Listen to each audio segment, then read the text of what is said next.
अरे कि हमरो के लगही सुतालिए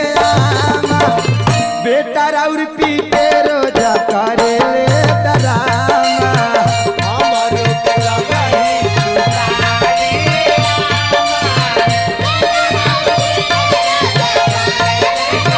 ए अम्मा जी का कहतरू ए बाबू अब का कहतरू हो ए दादा ए खुश कर दो ओकरा ए ना चुप रहा तारा मुँह में खिया दे हमरो के लगही सुतालिए अम्मा हमरो के लगही